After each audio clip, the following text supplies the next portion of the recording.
You're listening to the Bearded Theologians podcast, hosted by Zach Bechtold and Matt Franks. We hope you enjoyed today's podcast and check us out online at beardedtheologians.com.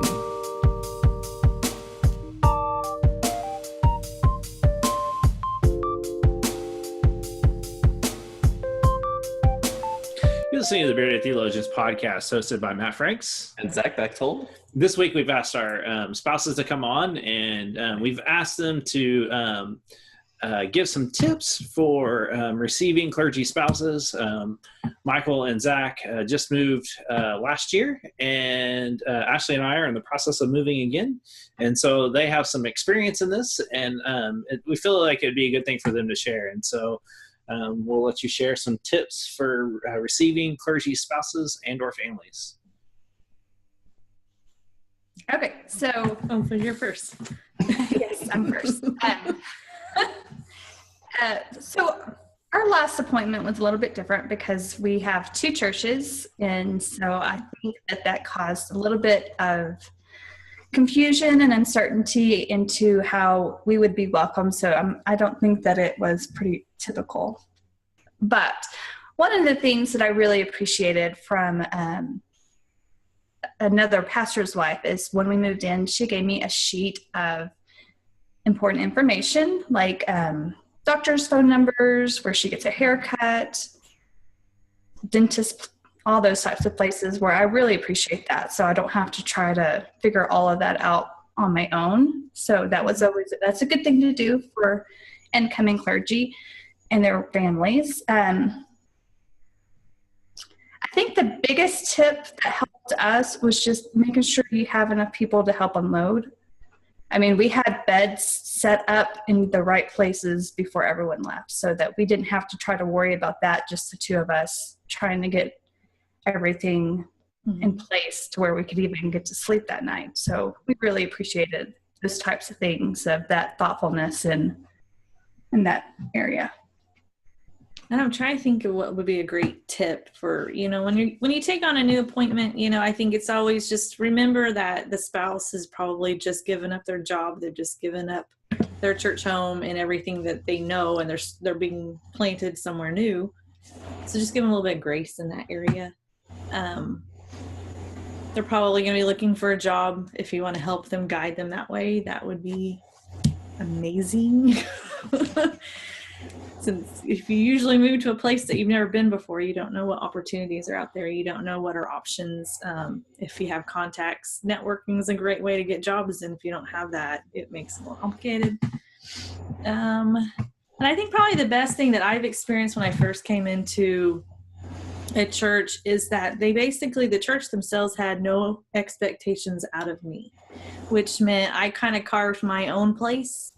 I found where my niche was, but they didn't have an expectation. And that's something I think that, to me, that's the giving grace part. If you don't really have any expectations of where they're going to be and what involvements they're going to have, you give them the opportunity to pick where they want to be and what Sunday school class they want to go to and what things they want to be a part of, instead of the expectation of, oh, you're a clergy spouse, so you get to run our kids now.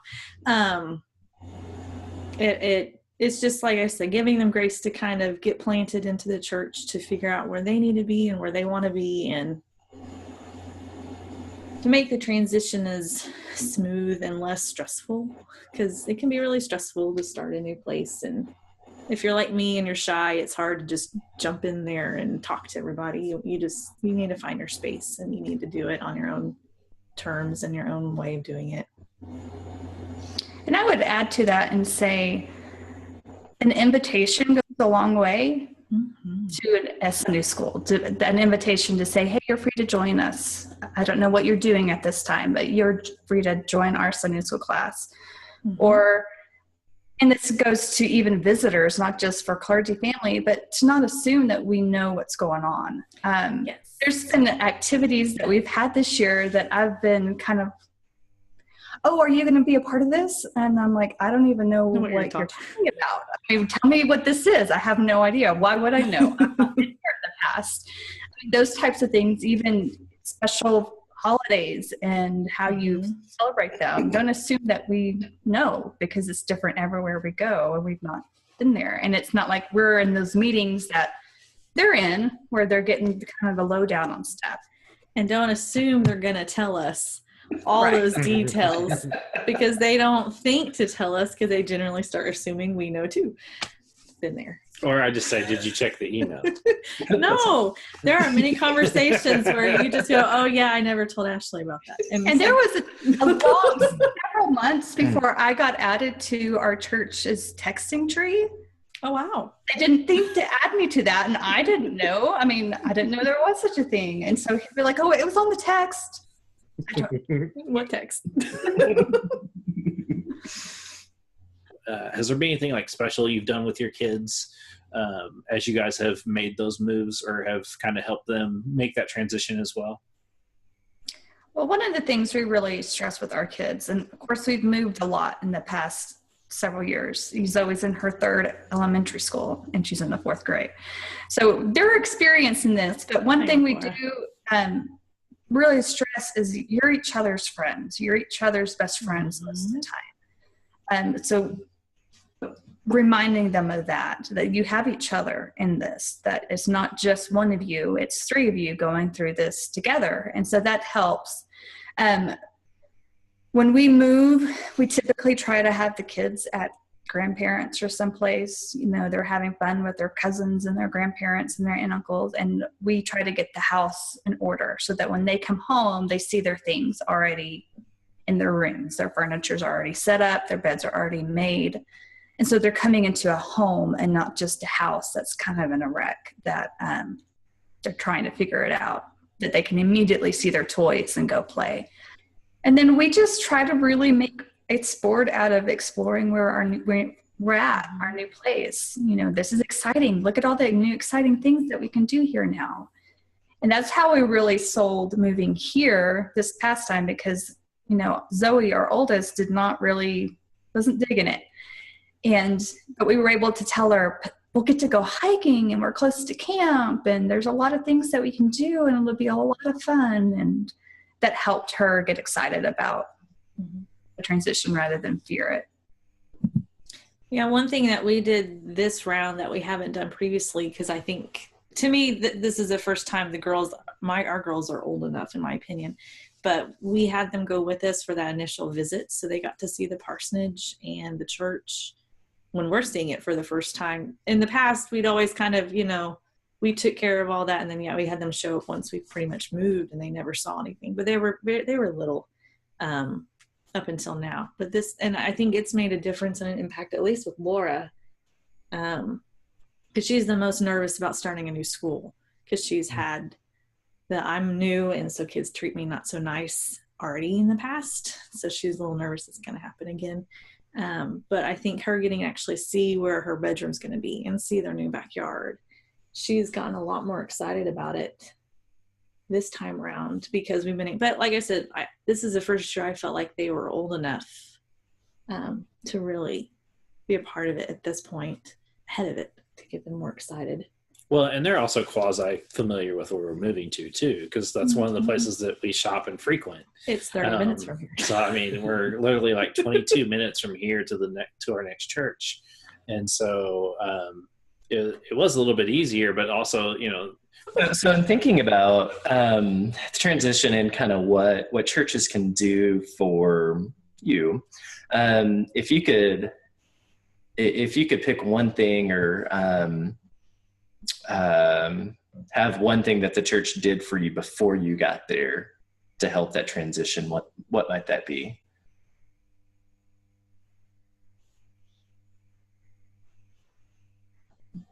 Like in our past moves? No, in the current, yeah, in the current one. Because realize that a lot of people will be listening to this that will either be moving in June or July, and this would be great for churches to hear, and some have in the past, to hear what are some suggestions for clergy spouses, because we do a really good job of telling churches how to receive clergy. Mm-hmm. We do a horrible job of telling them how to receive families. And so one of the things I'm hoping that we can do with this, and I know we've been, I know for the last 2 years that we've been doing this, we've had you all on to share some kind of insights to the clergy spouse life, so that way people can see that, because there isn't much out there for people to get to know what goes on in a clergy spouse. And we are kind of, like I always say, it's a forgotten ministry, or we're not talked about much. I mean, I think we were talking last night about how that, there's a pastor appreciation month. It's like, that's funny. There's not pastor's wife appreciation month.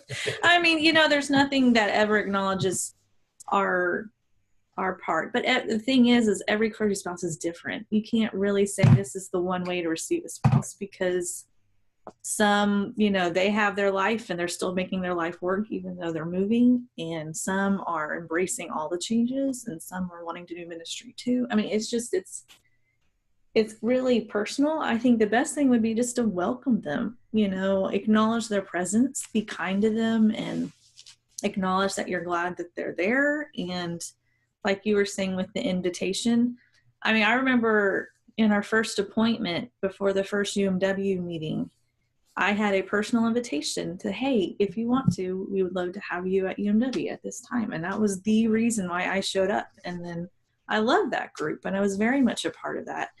And it was a very big part of my involvement in that church, but it all started with an invitation. And it was just, a general invitation, and I think that's probably to approach it. Because like I said, every spouse is going to have their presence in the church be different. And I do think the big thing to remember is, just because the spouse previously did this for the church doesn't mean the incoming spouse is the same person.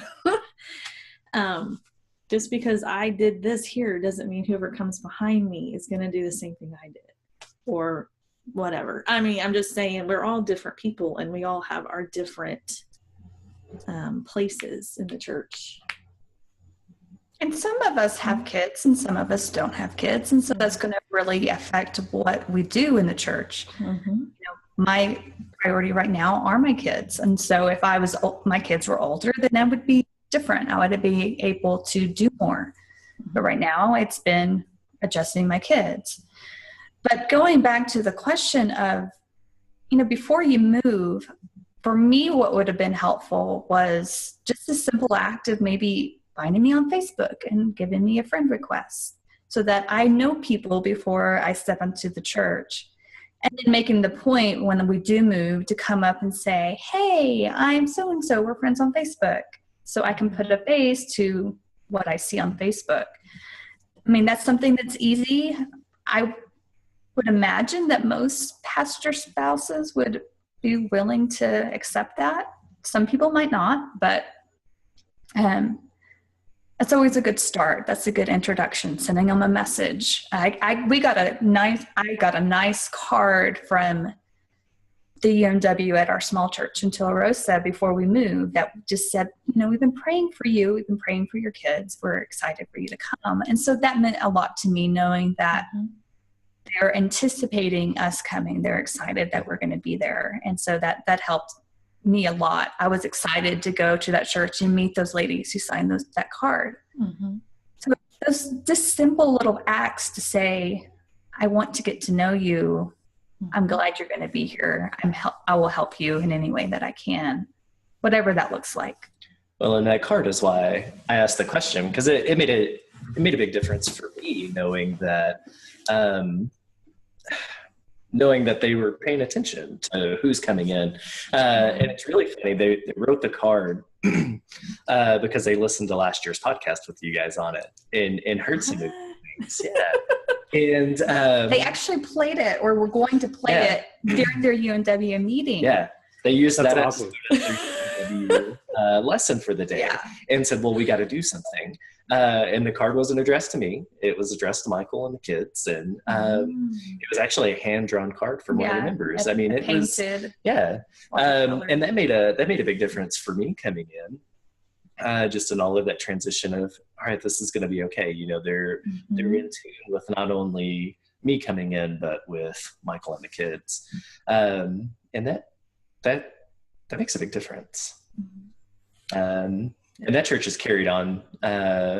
Both campuses do a pretty good job. But I'm at this one later in the day, on like Sundays and stuff, doing Bible studies. And they're very, very good about, no, go home. Michael and the kids are at home. They're very cautious of my time for me. And when they need to be and feel like they need to be, they're very, very good about that. And they've kept kind of that trend going through. So it's neat to see. One of the things I always struggle with from year to year is recognizing mothers. I always have. It's not something that has been more recent given my situation. It's something. What is one thing that you would suggest? Because both of you, I know Ashley's been in the church at different frames in her life in the sense of, not having kids and having kids and all that stuff. What are some things that you would suggest a church do for mothers on Mother's Day? I mean, the overall point when churches are usually acknowledging Mother's Day is just an appreciation factor and just acknowledging that we appreciate you and all that you do. One thing that you have a tendency to do, and you do it on Father's Day type stuff as well, is acknowledging that while people in the church may not have kids for one reason or another, doesn't mean they don't have necessarily an impact on someone else. So for all those who mother us, even if they're not our mothers, we appreciate you as well. I mean, I think that's kind of the purpose, in my personal opinion, for that in the church, if we're going to acknowledge it, is just acknowledging that we appreciate you and we acknowledge that you do a lot and I'm grateful for that kind of thing.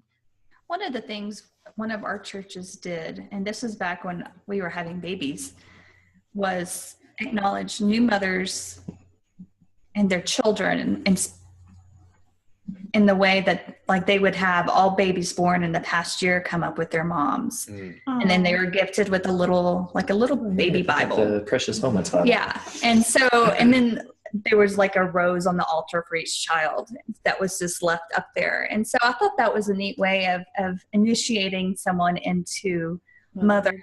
Yeah. And to really, I mean, it's a scary year that they've just been through. And so I really like that. I think it's meaningful for young moms to do that. And again, with what you said of just acknowledging, just acknowledgement goes a long ways. Yeah. They did both, right? They always had something else for all of the women in the church who were mothers or aunts or mother figures. Yeah, it was all women. Like that. Yeah. Mm-hmm.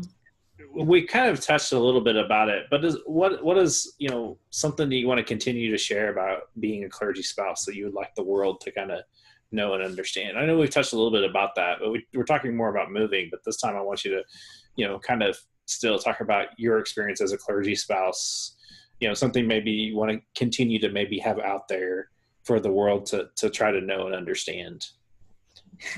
And to frame that, the world he means like our 4 viewers. Hey, you usually have more when we're on. Yes. That's right. I think the biggest thing to remember about clergy spouses is just that, at least in the United Methodist Church, the fact that we do get moved around, we sacrifice a lot. And I don't think people think about that, because I think often when you're in a situation where you're losing and gaining clergy, you forget that the spouse and the family have just given up everything to go to a new move. And that's a huge sacrifice. I mean, I know quite a few people who are not willing to sacrifice their jobs to do something like this. And for us to do that, I think it's something to remember. Remember that when you're talking to them. Like I said, people have a tendency to kind of forget how much we're going through because they're coping with what they're going through. They're coping with the loss and the gain and the change, and we're forgetting that we're sacrificing our entire life. You're getting a new pastor. I gave up my job. I'm giving up my ministry. I'm giving up everything that I've been doing for the last 3 years to start something brand new in a place that I don't know anybody. So, I mean, if we remember that, then maybe how you approach them, you'll maybe treat them a little differently, talk to them a little differently, give a little bit more grace, a little bit more warmth when you're talking to them. There's a lot of sacrifice that we're doing, and that I'm grateful to do it, and I'm willing to do it. And I've said I'm going to do this journey with Matt, and I'm happy to do that, but it doesn't make it easy. It's still hard. It's still hard to give up what you've been doing and to start brand new and start all over again. So, do you remember anything? Remember we exist? I think I said that a year ago. We exist. We're people too. We have emotions and feelings, and we're sacrificing our entire lives to do what we do with our spouse. And so that's something I think if people remember that, you probably would go and have a different conversation with the spouse than you would forgetting their side of it.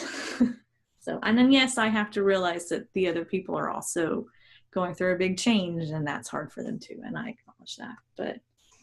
And I would add to that not only acknowledge that, but acknowledge our humanity. Mm-hmm. And Zach experienced this. I know that Matt experiences it. That we're not always humanized.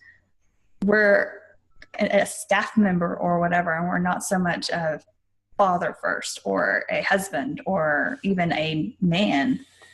There's an expectation there that's not realistic. Mm-hmm. But also, and you said this, that you, especially if you are not such an extrovert, that it's really, really difficult. And, people expect, well, the pastor wife will just come in here and speak to everybody and then remember their names within like a week. And, it's all good. And if they don't, then they're horrible. And I never want to speak to them again. Mm-hmm. But this isn't everyone's experience, but for mine, I haven't worked everywhere that I've gone to. And so the people that I know in my new town are solely the people that I've met at church. Mm-hmm. And I don't have another pool at the beginning to really pull from. And so if the church isn't going to be welcoming and understanding and speak to me and remind me of their names when I see them for the fourth time and I don't remember what their name is, if they're not willing to work with me a little bit in that, then our time here in this new place isn't going to be great. And again, I'm not saying that it's their full responsibility, but just to acknowledge that there's a lot more of you than there are of me. And you might need to just help me out a little bit, please. That's where Facebook has been a great help for me. If I have friends with them on Facebook, I get that picture and the name all at the same time. That's what I say. Add us on Facebook. Don't be shy. Don't be like, I don't know if they want me to. Just do it. If we don't want you to, then we'll just follow you. As we bring this one to a close, we want to encourage you to support clergy spouses because they're going through a lot if they're in a season of transition or change, and realize that as they're sitting there in your pews, they need the love that you give your pastor just as much as you give them, because they're going through a lot, whether it's a pastoral change or if they're just sitting in the pew and they've been there for a while. They still need your love and care and support and prayers, because being a clergy spouse is not easy. And so please find ways to support your spouses just as much as you do your pastor. That's important. We want to encourage you to like our stuff, subscribe to our YouTube page, subscribe to our iTunes or Google Play, and listen to the podcast, and keep sharing, or and buying some really great coffee mugs or stickers or all that great stuff that we have. We will be doing some live stuff at the end of May, 1st of June in Las Cruces, and so we're kind of excited about that as we get ready for that. We've got some just kind of great stuff planned. And so for the Bearded Theologians, I'm Matt Franks. And I'm Zach Bechtold. Happy Mother's Day. Thank you for listening to the Bearded Theologians podcast. We hope you've enjoyed listening, and we hope that you share our content online through Facebook and social media. And we hope that you check out our Beardcast store at beardedtheologians.com and pick up some great Bearded Theologians gear. We hope you have a good day.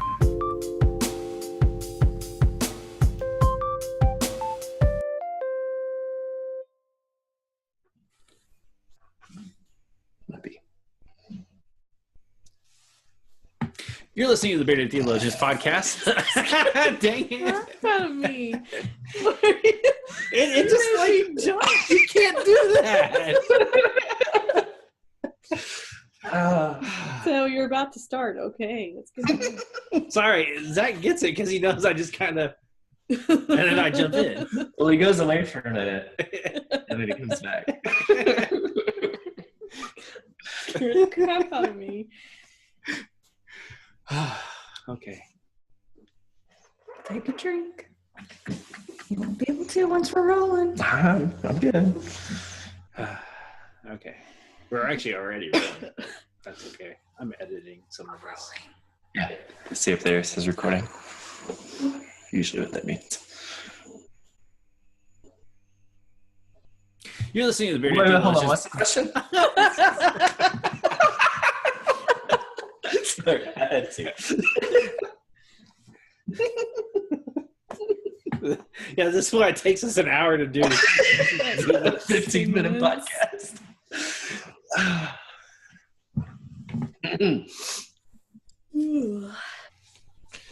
No fun tagline. I was hoping for. It was Happy Mother's Day.